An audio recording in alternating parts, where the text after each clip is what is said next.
Holly and I both had experience with bees and really liked working with bees before we met each other, and after we met each other, before we moved to our farm here, my family has a farm and we started putting beehives out there, and that I believe was about 8 years ago.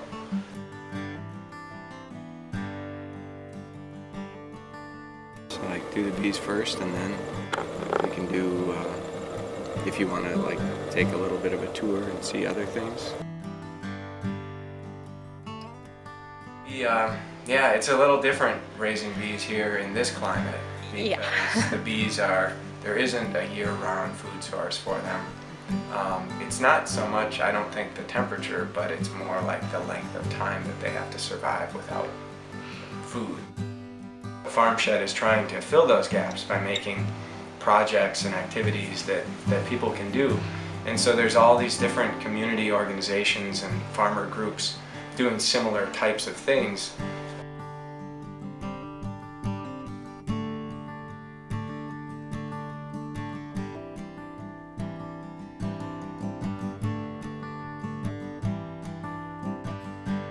But I think people have become so accustomed to having most of the basic resources that they need, the things that they utilize every day, you know, like their water, their food, heat or energy, electricity, everything that we like totally take for granted. If you want to start thinking about like a sustainable lifestyle, I think you have to start to question all of that and say, like, where do these things come from? You start taking responsibility for the resources that you consume, all that time gets very much more limited and more precious. So that's kind of like the silver lining of making this big sort of shift in your worldview, is like you see everything as being much more precious. There we go. So this one, cool. You can see they've totally covered it with, they filled in comb all over it. You might want to have got their heads stuck in there, and that's their defense to the smoke. They're all drinking honey. Wow. You're seeing all these bee butts because they've got their heads deep down in the combs. I'm from the East Coast, grew up in a big city. Neither of us grew up on a farm. We have some experience. My family really doesn't know what to do with me here, and they're just kind of weirded out about the farm. You know, they come and they think it's fine, you know, but they're not jumping on planes to come visit me all the time.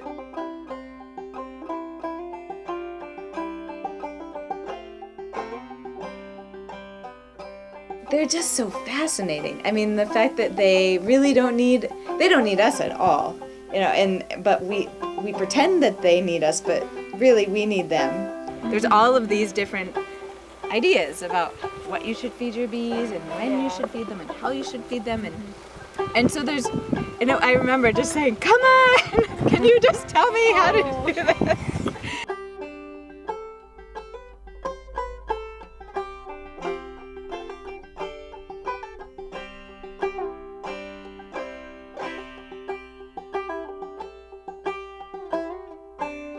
I think it's one of those things where we're cold and we think the bees are going to be cold. I mean, it makes sense. The toughest time for bees is really the spring. They're running out of their stores of food, but nothing has started to come up yet. That's sort of the hungry time for bees. That's sort of the hungry time for us too.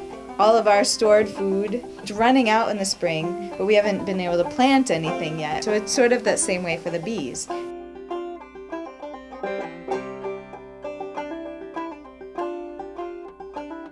Just all balled up in that heat. I mean, they fan themselves and they build up all their own heat. I mean, imagine these insects that are cold-blooded that can live through 20 or 30 degree below temperatures. They generate all of that heat. And if one goes away from that group, it dies pretty much immediately. And so they've got to sort of whole group. The whole group has to move, and if there's not that, I don't want to say consensus, but you know, if they're not moving together, then they're not going to make it. You know, we don't need to be doing what we're doing, but we really want to, and we really feel like it's important. Permaculture overall, that here it's really not a necessity. We think of our farm as habitat, you know, not as a place where we are just taking, but if the system can mimic a natural system and provide everything that we need and provide habitat for bees and other things, then then we've achieved what we wanted to.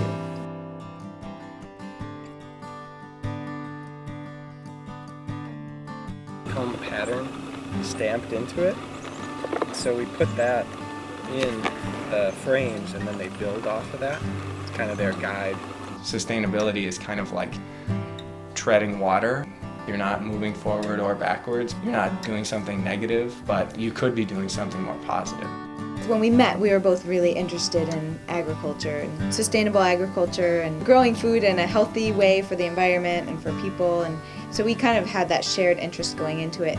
We're trying to create kind of an ecosystem here in our farm that's very productive from an agricultural standpoint, but also is really appropriate and adapted both to the land, but also to the way that we can manage it.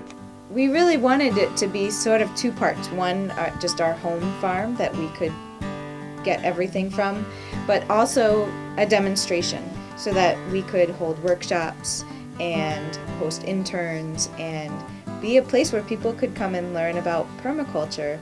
There's nothing about it that's not like more rich. Like I can't compare it to anything else. Everything we need, that we think we need or whatever, is, you know, accessible to us. We can go and get it anywhere, anything we need. Rather than buying all of my own food, I could start producing some of it. NRCS. It's like a whole different ecosystem.